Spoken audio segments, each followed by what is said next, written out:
Assalamualaikum warahmatullahi wabarakatuh. Perkenalkan, nama saya Imalatun Nirila dari Prodi Sistem Informasi dengan NIM 23121017. Pada kesempatan kali ini saya ingin mempresentasikan materi mengenai peperangan yang diikuti oleh Rasulullah Shallallahu Alaihi Wasallam. Materi yang pertama yaitu mengenai Perang Badar. Perang Badar adalah perang pertama dalam sejarah Islam yang terjadi pada 17 Ramadan 2 Hijriah. Perang ini bermula dari konflik antara kaum muslimin Madinah dengan kaum Quraisy Makkah. Kaum Quraisy berupaya untuk menghentikan dakwah Islam dengan cara menyerang secara ekonomi, memboikot, dan merampas harta kaum Muhajirin. Pasukan muslimin dipimpin oleh Rasulullah Shallallahu Alaihi Wasallam dengan jumlah pasukan 313 orang. Sementara pasukan dari Quraisy dipimpin oleh Abu Jahal dengan jumlah pasukan sebesar 1.000 orang dengan perlengkapan perang yang sangat lengkap. Selanjutnya mengenai strategi perang yang dipilih oleh kaum muslimin. Yang pertama yaitu Rasulullah Shallallahu Alaihi Wasallam memilih posisi strategis, yaitu di dekat sumur Badar, dengan memanfaatkan akses air untuk pasukannya. Yang kedua yaitu beliau juga mendirikan tenda di tempat yang tinggi untuk memantau medan perang. Strategi yang dipilih oleh kaum Quraisy adalah mereka datang dengan percaya diri karena dengan jumlah mereka yang jauh lebih besar. Mereka berencana untuk mengepung dan menghancurkan umat Islam secara total dan menyeluruh.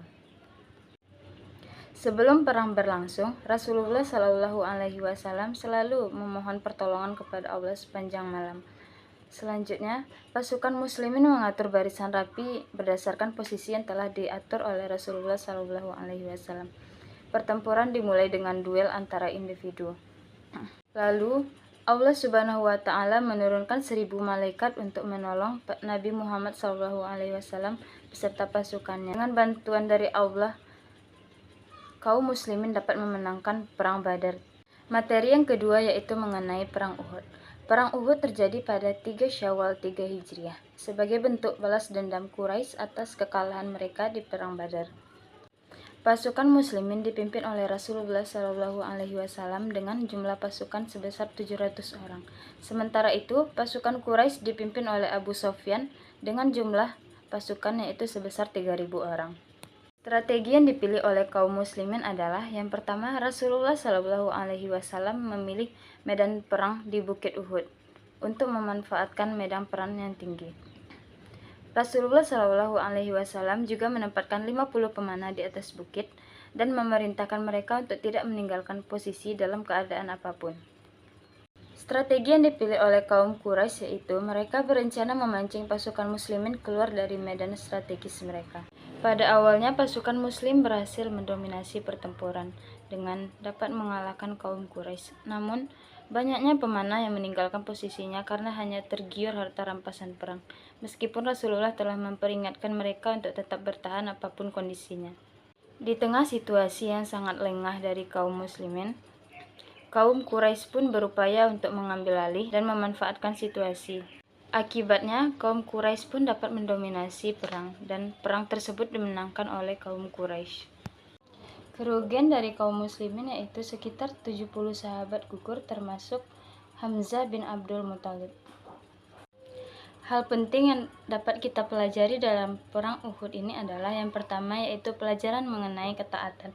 Rasulullah Shallallahu Alaihi Wasallam memerintahkan para pemanah untuk tetap berada di posisinya apapun yang terjadi. Tetapi sebagian besar dari mereka meninggalkan posisi tersebut, yang tentunya dapat menyebabkan kekalahan.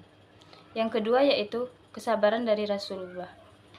Rasulullah terluka parah namun tetap sabar dan memotivasi pasukannya. Yang ketiga yaitu adanya ujian keimanan. Kekalahan dalam perang ini menjadi ujian berat bagi umat Islam untuk tetap sabar dan tetap bersatu. Yang ketiga yaitu ada perang Khandak atau dikenal juga dengan perang Ahzab.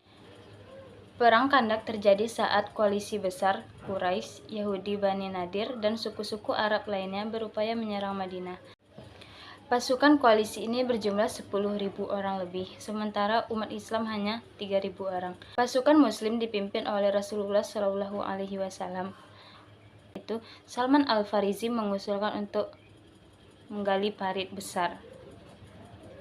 Setelah saran tersebut diterima, selanjutnya kaum muslimin menggali parit di sisi utara Madinah, satu-satunya wilayah terbuka. Strategi ini merupakan inovasi yang belum pernah ditetapkan di Jazirah Arab. Rasulullah Shallallahu Alaihi Wasallam juga menjalin perjanjian damai dengan beberapa suku untuk mengurangi ancaman. Pasukan koalisi tidak mampu menembus parit dan mereka kelelahan akibat cuaca buruk serta kurangnya logistik. Hasil perangnya adalah pasukan koalisi mundur tanpa hasil dan umat Islam dapat memenangkan perang tanpa pertumpahan darah sedikit pun. Hal-hal penting dalam perang Khandak adalah yang pertama yaitu strategi menggali parit. Salman Al-Farisi mengusulkan untuk menggali parit sebagai penghalang yang menjadi strategi inovasi dalam perang. Yang kedua yaitu persatuan Muhajirin dan Ansor. Perang ini menunjukkan kerjasama erat antara kaum Muhajirin dan Ansor dalam menghadapi ancaman yang besar. Yang ketiga yaitu kegagalan koalisi musuh. Pasukan koalisi Quraisy dan sekutu gagal menyerang Madinah karena parit dan kondisi cuaca yang buruk. Hikmah atau pelajaran yang dapat kita ambil dari perang Khandak ini adalah yang pertama yaitu adanya strategi dan inovasi. Pentingnya untuk kita berpikir strategis dalam menghadapi ancaman besar. Yang kedua yaitu pentingnya persatuan. Kerjasama antara kaum Muhajirin dan Ansor menjadi kunci dari kemenangan ini. Yang ketiga yaitu pengaruh diplomasi. Perjanjian damai dengan beberapa suku menunjukkan keunggulan diplomasi Rasulullah Shallallahu Alaihi Wasallam. Itulah hasil presentasi dari saya. Lebih dan kurangnya saya mohon maaf. Wabillahi taufiq wal hidayah. Wassalamualaikum warahmatullahi wabarakatuh.